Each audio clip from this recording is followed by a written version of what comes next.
मैं अब उनसे कहना चाहता हूं, अगर इतने ही बड़े जवां मर्द हो तो साध्वी रितंबरा के पास जाओ, उनके ऊपर हाथ छोड़ के दिखाओ, उनके गले में जूती का हार डाल के होर्डिंग बनाकर दिखाओ। अखिलेश यादव, डिंपल यादव को शर्म आनी चाहिए कि ऐसे कार्यकर्ताओं को आपने पार्टी में रखा हुआ है। उन लोगों के खिलाफ अखिलेश यादव को भी एफआईआर करनी चाहिए जिन्होंने मेरे साथ ये हरकत की है। ये आपने बयान सुन लिया, ये एक ऐसा वर्ड है, सामने वाले को शर्म दिलाने के लिए इस तरह के वर्ड का इस्तेमाल हो जाता है। मैं ये नहीं कह रहा हूं कि साध्वी रितंबरा ने उन लोगों को नंगा कह दिया। हालांकि जो औरतें फिल्मों में काम करती हैं, जो लड़कियां, वो बिल्कुल नंगी तो नहीं होती, लेकिन उनको अधनंगा भी कहा जा सकता है और नंगा भी कहा जा सकता है। सवाल मेरा ये है समाजवादी के उन गुंडों की तरफ कि आपने इस सेम बयान, जो बयान मैंने दिया कि डिंपल यादव, मैंने तो हालांकि इस्लामिक तथ्यों को सामने रखते हुए कहा था, इस्लाम में औरत का पूरा शरीर सत्र औरत कहलाता है और मर्द का नाफ से लेकर घुटनों तक सतर कहलाता है। इस हिस्से का देखना और दिखाना इस्लाम में हराम है, और अगर मस्जिद में कोई आदमी इस हिस्से को देख ले नमाज पढ़ता हुआ, नमाज खत्म हो जाती है, उसकी नमाज टूट जाती है, और जो नमाज इस हालत में पढ़ रहा है उसकी नमाज भी नहीं होती। ये इस्लामिक सिद्धांत है।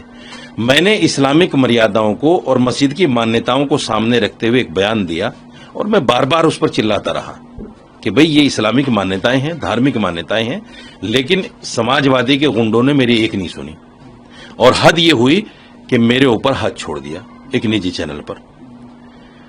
मैं अब उनसे कहना चाहता हूं, अगर इतने ही बड़े जवां मर्द हो तो साध्वी रितंबरा के पास जाओ, उनके ऊपर हाथ छोड़ के दिखाओ, उनके गले में जूती का हार डाल के होर्डिंग बनाकर दिखाओ, उनके खिलाफ एफआईआर करके दिखाओ।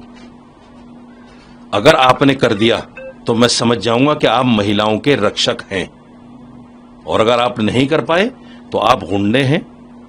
आपके खिलाफ कड़ी से कड़ी कार्रवाई होनी चाहिए, और अखिलेश यादव, डिंपल यादव को शर्म आनी चाहिए कि ऐसे कार्यकर्ताओं को आपने पार्टी में रखा हुआ है। उन लोगों के खिलाफ अखिलेश यादव को भी एफआईआर करनी चाहिए जिन्होंने मेरे साथ ये हरकत की है। मेरा सवाल इसमें यही था कि आप उनके द्वारा एफआईआर की जरूर बात करें, क्या आपकी तरफ से कोई कार्रवाई चल रही है? चैनल के खिलाफ भी एफआईआर हो गई है और उनके खिलाफ भी एफआईआर हो गई है। गिरफ्तारी की बात कर रहे हैं पुलिस वाले, देखते हैं क्या होता है। अखिलेश यादव से भी हालांकि पूछा गया था, तो उन्होंने ये कहा कि हिंसा को समर्थन वो नहीं करते हैं। उनसे सवाल, हिंसा का आप समर्थन नहीं करते, लेकिन हिंसक आपकी पार्टी में है, उनको आपने गले लगाया हुआ है। ये तो बहुत बड़ी बात है ना। आप हिंसा का समर्थन नहीं करते, लेकिन जो हिंसक हैं वो आपके कार्यकर्ता हैं। एक मेरे पास फोन आया, कोई राजेश नाम का आदमी है, मैंने कई सारे चैनलों पर भी वो चलवाया, आप कहें तो मैं आपको भी सुनवा सकता हूं। उसने मुझे कहा कि मैं प्रदेश कार्यकारिणी समाजवादी पार्टी का मेंबर हूं, और अब तो तुम्हें वहां मारा है चैनल पे, फिर हम घर में घुस के मारेंगे। ये उस गुंडे की भाषा है। यानी अभी भी धमकियां, बराबर धमकियां मिल रही हैं, बराबर धमकियां मिल रही हैं। रोज आना, सुबह से शाम तक फोन आते हैं, और समाजवादी के लोग अपना पद बता के मुझे बात करते हैं। मैं ब्लॉक अध्यक्ष हूं, मैं ब्लॉक महासचिव हूं, मैं जिला अध्यक्ष हूं, मैं फला हूं, मैं फला हूं। वो छुपाकर फोन नहीं कर रहे हैं, वो बताकर फोन कर रहे हैं कि हम समाजवादी के फला हैं। क्या इस बात की जानकारी भी आपने पुलिस को दी है? बिल्कुल पुलिस को दी है। मैंने बहुत सारे नंबर्स भी दिए हैं डीसीपी सेंट्रल को, बहुत सारे नंबर्स भी दिए हैं, उन पर भी जांच चल रही है। तो मैं ये चाहता हूं कि अखिलेश यादव अब तो सामने आ जाए।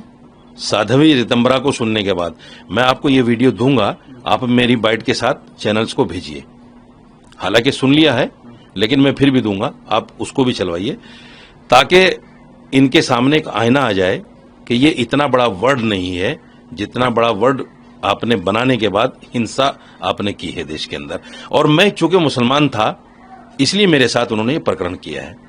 इकरा हसन के साथ में जिस नापाक आदमी ने, योगेंद्र सिंह राणा ने ये कहा था मैं शादी करूंगा, और जिसने असुद्दीन अवैसी को कहा था कि असुद्दीन अवैसी मेरा साला होगा, उसके खिलाफ तो इन गुंडों ने कुछ नहीं किया, न उनको मारा, न उनके खिलाफ प्रदर्शन किया। और ये समाजवादी के लोग, युजन सभा के लोग, माइनॉरिटी सेल के लोग लखनऊ में मेरे खिलाफ प्रदर्शन कर रहे हैं, मेरे होर्डिंग लगा रहे हैं जूता दिखाकर।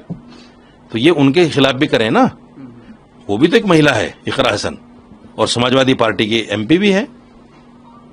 तो ये सारा ये सच असल में क्या है, देखिए जो मेरे साथ हुआ मुझे उसका दुख है, लेकिन खुशी ये है कि समाजवादी का जो असली चेहरा था मुस्लिम नफरत का, वो सामने आ गया। ये मेरे मुसलमान भाइयों को समझना चाहिए कि हम कैसी पार्टी को वोट कर रहे हैं। जी, मालेगांव मामले में आपकी प्रतिक्रिया चाहेंगे। आपने देखा है कि उसमें एक फैसला भी आया है जिसके बाद प्रतिक्रियाएं आ रही हैं। इसमें एक बात ये सामने आई है कि एक गवाह है जिन्होंने कहा है कि एटीएस ने प्रताड़ित किया था और योगी आदित्यनाथ और आरएसएस के नेताओं का नाम लेने के लिए भी उन्हें मजबूर किया गया था। जैसा कि आप जानते हैं कि एक अधिकारी ने भी कहा कि आरएसएस प्रमुख की गिरफ्तारी के लिए उन पर प्रेशर बनाया गया था। और साथ साथ ये भी मैं आपको बता दूं कि प्रज्ञा ठाकुर का भी इसमें बयान आया है। उनका कहना है कि राष्ट्र की जीत है जो उनको तमाम बरी किया गया है। पूरे मसले पर आप क्या कहेंगे? देखिए, आपको याद होगा अभी 2-4 दिन पहले मुंबई लोकल ट्रेन हादसे के जो आरोपी थे 12 लोग, जिनमें से 7 लोगों को मौत की सजा हो चुकी थी, उनको मुंबई हाई कोर्ट ने बरी किया है। उनके वो 19 साल के बाद बरी हुए हैं और वो सारे के सारे मुसलमान हैं। आप समझिएगा जो मैं कहना चाह रहा हूं, सारे के सारे मुसलमान हैं। उनके खिलाफ जैसे ही मुंबई हाई कोर्ट का फैसला आया, उनके खिलाफ तुरंत वहां की सरकार सुप्रीम कोर्ट चली गई इस फैसले के खिलाफ। अब मैं पूछना चाहता हूं सरकार से, महाराष्ट्र सरकार से, भारतीय जनता पार्टी की सरकार है, मैं उनसे पूछना चाहता हूं, अभी जो ये फैसला आया है इन हिंदूवादी लोगों के खिलाफ फेवर में और इनको बरी किया गया है, क्या सरकार इनके खिलाफ भी सुप्रीम कोर्ट जाएगी? क्योंकि मुंबई लोकल ट्रेन हादसा और ये हादसा है तो आतंकवादी हमला। वो भी मुजरिम थे, ये भी मुजरिम थे, उनको भी बरी किया, इनको भी बरी किया। जब आप उनके खिलाफ चले गए क्योंकि वो मुसलमान थे, तो क्या आप इन हिंदूवादी लोगों के खिलाफ भी जाएंगे सुप्रीम कोर्ट? ये एक बहुत बड़ा सवाल है देश के सामने। इससे ये पता चलेगा कि मुसलमान होने की सजा कहां तक और कब तक किसको मिल सकती है।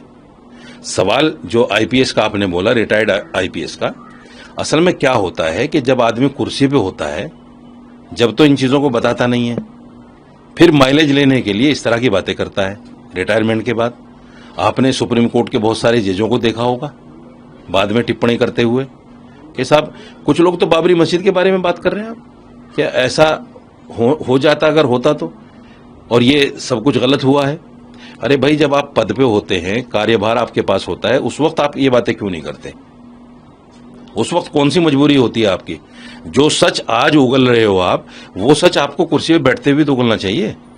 इसी को तो सच्चाई कहते हैं। आज तो कहीं ना कहीं माइलेज लेने के लिए कहीं ना कहीं आपको सरकार एडजस्ट कर ले, इस तरह की बातें आप कर रहे हो दूसरी सरकार के ऊपर आरोप लगाकर। आपको उसी वक्त कलम फेंक देना चाहिए था। मैं नहीं करूंगा जी, आपकी बात को मैं नहीं मानूंगा, भले आप सरकार में हैं। उस वक्त तो आपकी हिम्मत थी नहीं। आज आप रिटायर हो गए, अब जो मौजूदा सरकार है उनके लोगों का नाम लेकर, उनका सहारा लेकर, उनको सीढ़ी बनाकर आप कुछ ना कुछ हासिल करना चाह रहे हो, इसके अलावा कुछ भी नहीं।